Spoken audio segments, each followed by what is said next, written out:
तू शम्म रिसालत है, आलम तेरा परवाना। 2-4-10 सालों से जो जलसों की सूरत बनाई है, कहीं से इस जलसे को दीनी जलसा नहीं कहा जा सकता। किसी तरह से सामने एक आलिम खिताब के लिए खड़ा है, समात के लिए कैमरे की आंखें लगी हुई हैं। जितने कैमरे हैं मेरे ख्याल से इससे कम ही सुनने वाले होंगे। नहीं, सुनने वालों का मतलब कि जो सुनने के लिए आए हुए हैं, वरना तो वो सबको जोड़ा थोड़ी जाएगा। कोई चाय पीने आए तो उसको हम जलसा में थोड़ी शामिल कर सकते हैं। किसी को जिलेबी से मतलब है, किसी को पकौड़ी से मतलब है, तो पकौड़ी वाला काम सुनने वाले यहाँ बैठे हुए हैं, उनकी गिनती जलसों में नहीं है। भाई साहब 2-4 सब्सक्राइबर की क्या बोलते हैं उसको, वही बढ़ाने के लिए और व्यूअर्स बढ़ाने के लिए क्यों आप लोग जलसे को खा रहे हैं? अगर यही रहा तो यकीनन फिर आपके कैमरे रह जाएंगे, जलसे नहीं मिलेंगे आपको।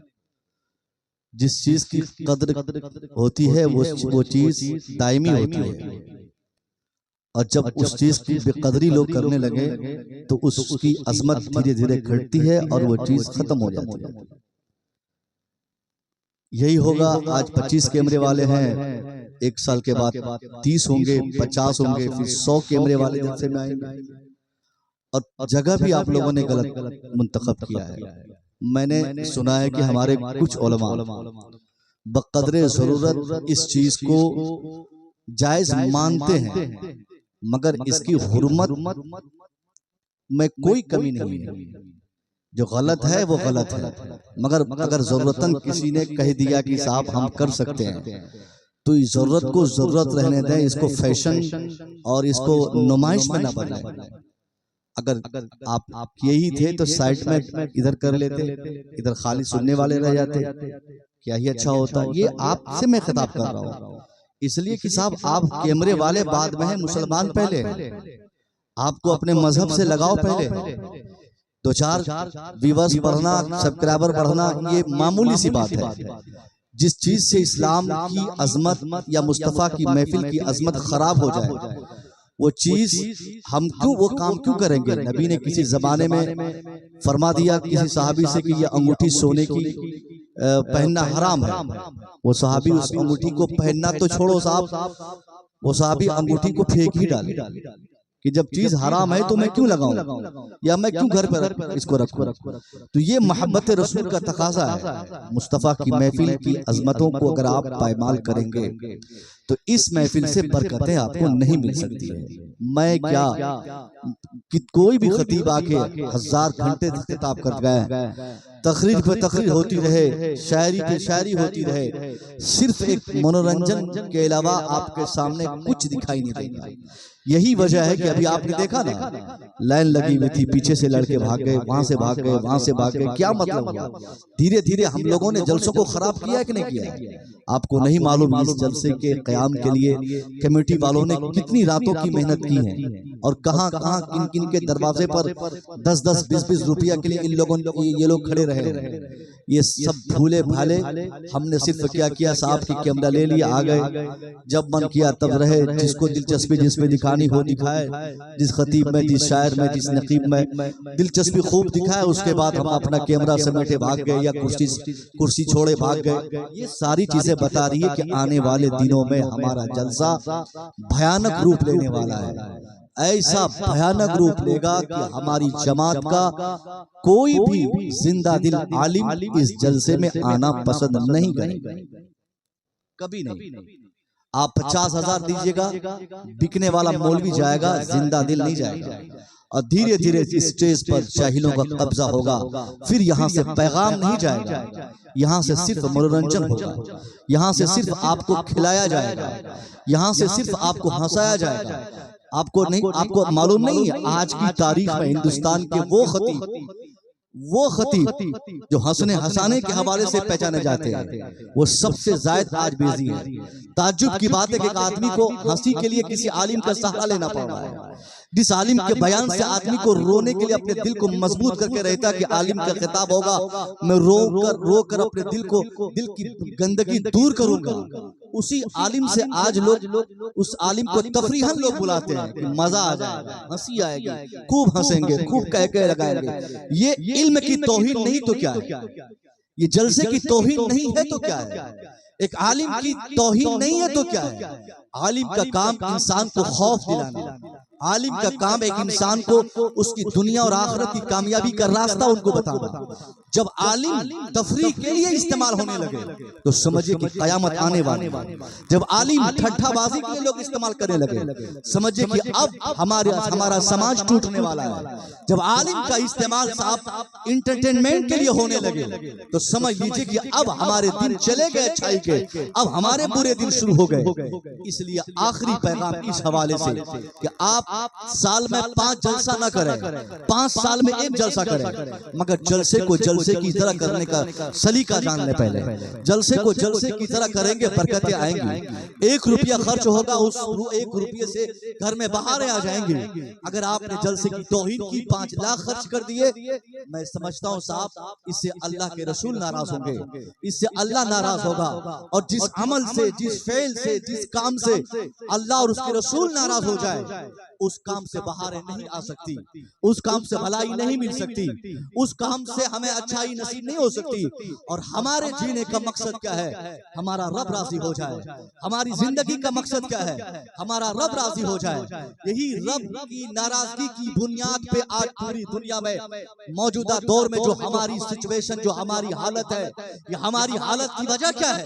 अगर आप ये बोलेंगे हजरत ये हमारी बर्बादी की वजह यह है कि साहब हमारे पास तादाद नहीं, हमारे पास असलहे नहीं, हमारे पास जनसंख्या नहीं, हमारे पास स्ट्रेंथ नहीं, हमारे पास असलहे वेपन्स नहीं, मैं जवाब दूंगा नहीं साहब, मुसलमानों की तादाद कभी भी ज्यादा नहीं रही। मुसलमान हर जमाने में दुश्मनों से कम रहे। कभी हम 313 तो सामने 1000, जब हम 1000 हुए तो सामने 10,000, जब हम 10,000 हुए तो सामने 1 लाख, जब हम 1 लाख हुए सामने 10 लाख, जब हमारी तादाद 10 लाख की हुई सामने 1 करोड़, जब हम 1 करोड़ हुए सामने 10 करोड़।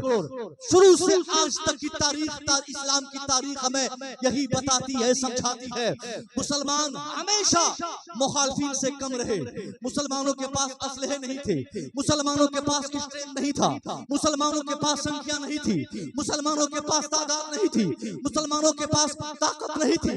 मगर बावजूद इसके हर मैदान पे जहां 313 मुसलमान थे तो मुसलमान ही को कामयाबी मिली।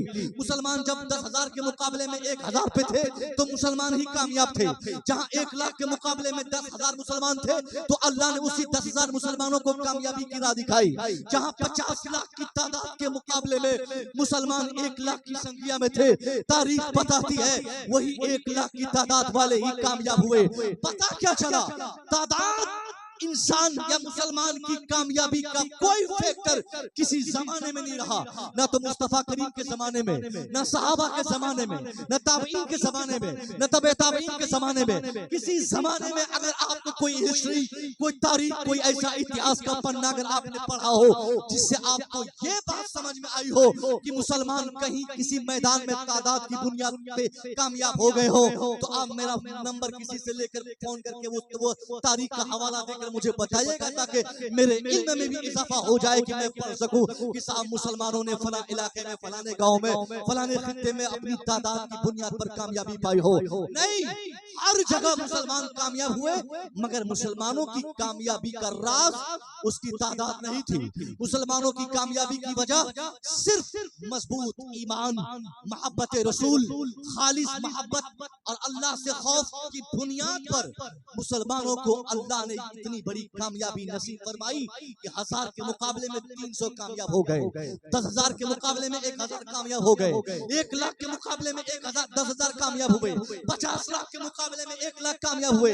आज की तारीख में अगर मुजफ्फरपुर के यहाँ बैठे मुसलमान ये समझते होंगे कि हजरत हमारी नाकामी की बुनियाद इस बात पर है कि हमारा स्ट्रेंथ मुजफ्फरपुर में कम है, बिहार में तादाद कम है, भारत में जनसंख्या कम है, जवाब देते हुए मैं इसकी वजाहत करते हुए आपसे कहूंगा, नहीं, आपकी बर्बादी की वजह अल्लाह की नाराजगी, मुस्तफा करीम की नाराजगी। अल्लाह हमारे किस अमल से खुश होगा? हम तो सुबह आंख खोले और शाम तक जब हमारी आंख बंद न ले, आप अपने ऊपर अकाउंटेबिलिटी करें, अपना मुहासबा करें, अपने ऊपर गौर तो करें कि आपने 24 घंटे में, 12 घंटे में, 16 घंटे में आपका दिनचर्या, आपका रोजमर्रा का आपका कोई भी काम डेली रूटीन का बताइए, किसको देखकर कहा जाएगा ये अमल मुसलमान का है? कौन सा काम देख के कहा जाए कि ये अमल अच्छा है?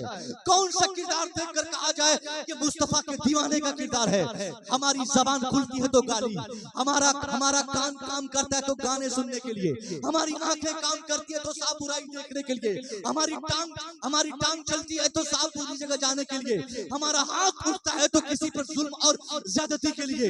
किरदार से, बदन से, जिस्म से, सुबह से शाम तक 12 घंटे तक मुलव्विस हम उसी अमल पे रहते जिसे अमले कभी कहा जाता।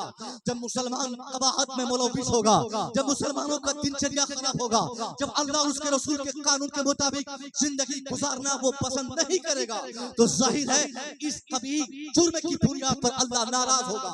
जब अल्लाह ही नाराज होगा तो अल्लाह की नाराजगी के सबब अल्लाह अपने दुश्मनों से मुसलमानों का बदला ले लेगा, अल्लाह अपने दुश्मनों से मुसलमानों को सबक सिखाएगा। यही वजह है जिसको पेशाब करने का शौक नहीं, वो आज हुकूमत की कुर्सी पर गामजन है, आज वो हुकूमत की बागडोर संभाल रहा है। और आप बेचैन कि साहब हमने दुआ की थी सरकार तेग अली की बारगाह में, कि सरकार तेग अली की बारगाह में हमने उनको वास्ता बनाकर अल्लाह की बारगाह में मैंने मुतालबा किया था कि अल्लाह इस मुजफ्फरपुर को जालिम हाकिमों से बचा ले, मगर क्या हुआ? जालिम जीत गया।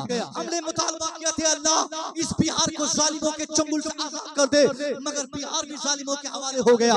हमने तमन्ना की थी ए अल्लाह इस भारत को किसी भी जालिम हाकिम के हाथ में ना दे, लेकिन लगातार कई सालों से हम देखते जा रहे हैं कि लगातार जालिम नेता और हुकूमत की कुर्सी पर संभालते हुए वो हुकूमत के बागडोर को संभालते हुए वो आगे बढ़ रहा है। क्या मतलब ये है कि ये उनकी कोशिश नहीं, बल्कि अल्लाह की नाराजगी की बुनियाद पर अल्लाह इस कदर नाराज है कि अपने दुश्मनों को थोड़ी ताकत दे दिया है, ताकि उसकी ताकत की बुनियाद पर हम जैसे मुसलमानों को अल्लाह बता सके, कह सके कि तेरी बदतमीजी की वजह से, तेरी इस गलत हरकत की वजह से, तेरी बदकिरदारी की बुनियाद पर, मजहब से बेजारी की बुनियाद पर, मजहब के कानून से दिलचस्पी न रखने की बुनियाद पर, ये तेरी तबाही है। साहब नमाज उस पर फर्ज नहीं जिसके हाथ में हुकूमत है, इबादत उसके लिए जरूरी नहीं जो हमारा हाकिम वक्त बना है, अजान सुनकर मस्जिद जाना उनके लिए जरूरी नहीं, उनके लिए हया भी जरूरी नहीं, उनके लिए सदाकत जरूरी नहीं, उनके लिए नफासत जरूरी नहीं। ये सारी चीजें सदाकत मुसलमानों के लिए, नमाज मुसलमानों के लिए, तहारत मुसलमानों के लिए, अच्छाई मुसलमानों के लिए, हया मुसलमानों के लिए, उनके लिए सिर्फ कलमा जरूरी है। उनके लिए सिर्फ जरूरी क्या है कि वो कलमा पढ़ के मुसलमान बन जाए। मगर जो ऑलरेडी मुसलमान है, अब जब मुसलमान है तो सच उन्हीं को बोलना है, बेहयाई से उन्हें परहेज करना है, उनको बदफेली से रोकना है, उनको नमाज कायम करनी है, उनको रोजा पे अमल करना है, उनको ज़कात देना है, उनको अगर हज की अगर उसके अंदर कैपेसिटी है तो हज करना है। यानी हम अगर मुसलमान है तो 50 तरीके से हम फराइज हम पर आयद होंगे, नमाज पढ़ेंगे, रोजा रखेंगे, हज करेंगे, ज़कात देंगे, अच्छाई करेंगे, अच्छाई बोलेंगे, बेहयाई नहीं करेंगे। ये सारी हुकूमत अब हमारे अंदर जो जालिम है, आप कहेंगे हजरत जालिम को हुकूमत मिल गई, वो नमाज नहीं पढ़ता फिर भी वो हाकिम है, वो रोजा नहीं रखता फिर भी अल्लाह की अता उनके साथ, वो सच नहीं बोलता फिर भी अल्लाह की मेहरबानी उसके साथ। मैं कहूंगा हाँ हम मुसलमान हैं, सच बोलना हमारे लिए जरूरी था, उनके लिए नहीं। अच्छाई हमारे लिए जरूरी थी, उनके लिए नहीं। बदतमीजी से बचना हमारे लिए जरूरी था, उनके लिए नहीं। मगर हमने क्या किया, सिर्फ एक कलमा पढ़ा, बाकी हजार गुनाहों को हमने अपने दामन में जोड़ लिया। साहब वो कौन सा अमल है, आप अपने कलेजे पर हाथ रख के बोलिए।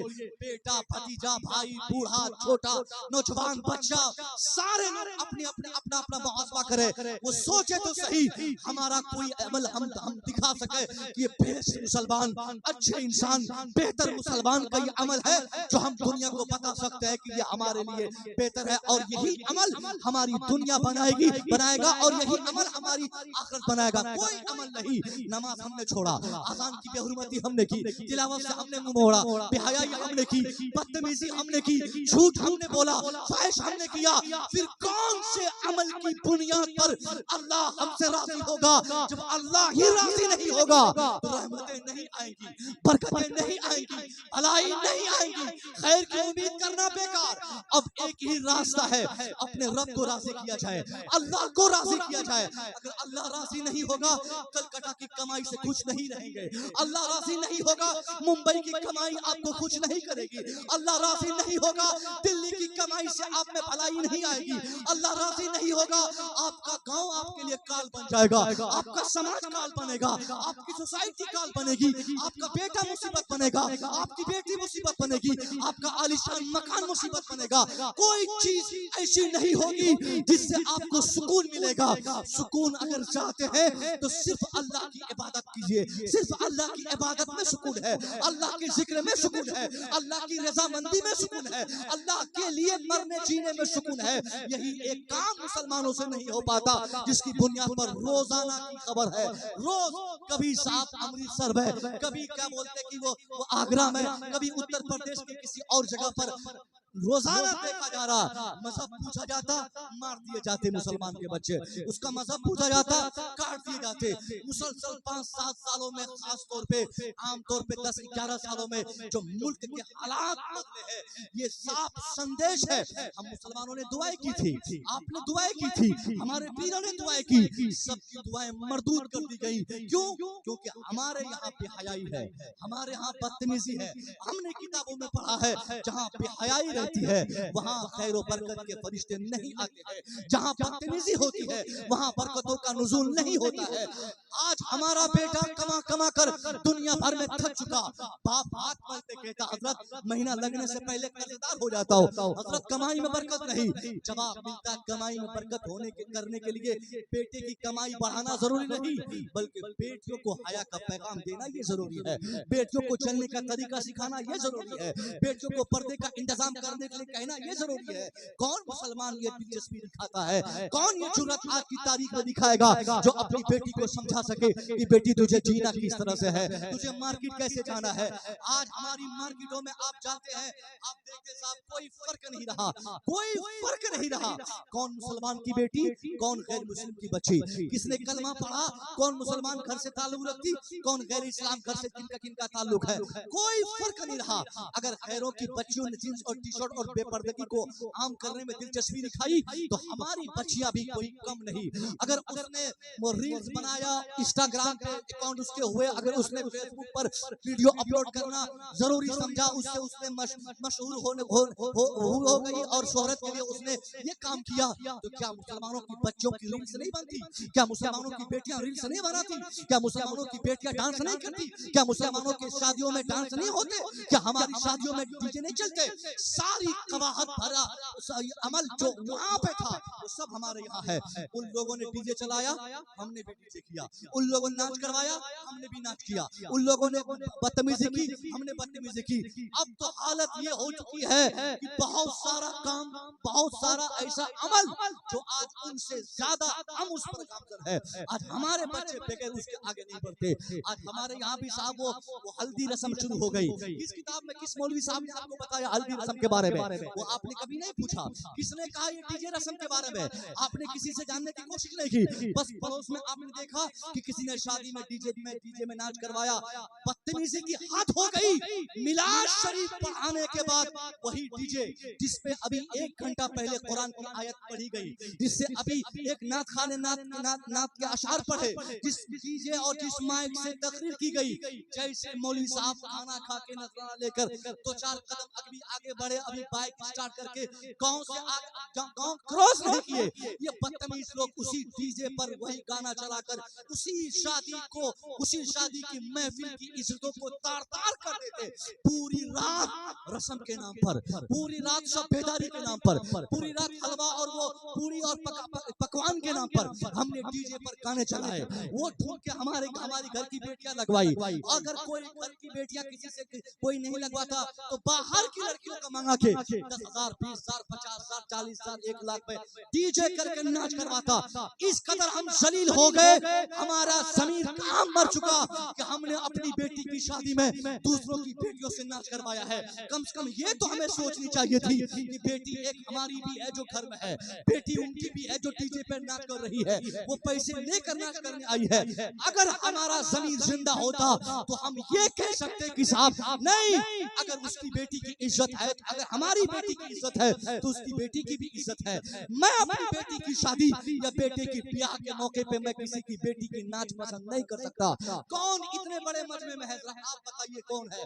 कोई है ऐसा जो मुसलमान चाहेगा कि उसको उसकी बेटी के बदले में 10,000 रुपया कोई डांस करने के नाम पे दे? कोई पसंद नहीं करेगा, कोई नहीं चाहेगा कि बेटी नाच करे, बदले में 10,000 रुपया मुझे दिया जाए। जब आप नहीं चाहते कि आपको किसी के नाच के बदले में 10-20,000 रुपया दिया जाए या आपकी बेटी के बदले में 10,000 रुपया कमाई आपकी बढ़े, तो आप ये कैसे गवारा कर सकते हैं कि आपके बेटे की शादी में, आपकी बेटी की शादी में, आपके भाई की शादी में, आपकी बहन की शादी में कोई नशनिया आए पैसा लेकर नाच करके चला जाए, डीजे बजाने वाला गाना बजा के चला जाए? नहीं, यही सब रस्म और रिवाज को जो हमने फरोग दिया, ये अल्लाह की नाराजगी का एक बहुत बड़ा रास्ता हमने खोल दिया अपने गांव समाज में, जिसकी बुनियाद पर आज हमारा रब 100% हमसे नाराज हो गया। अगर हम कामयाबी चाहते हैं तो बहुत ज्यादा मगजमारी करने की जरूरत नहीं, अपने रब को राजी किया जाए, अल्लाह को राजी किया जाए।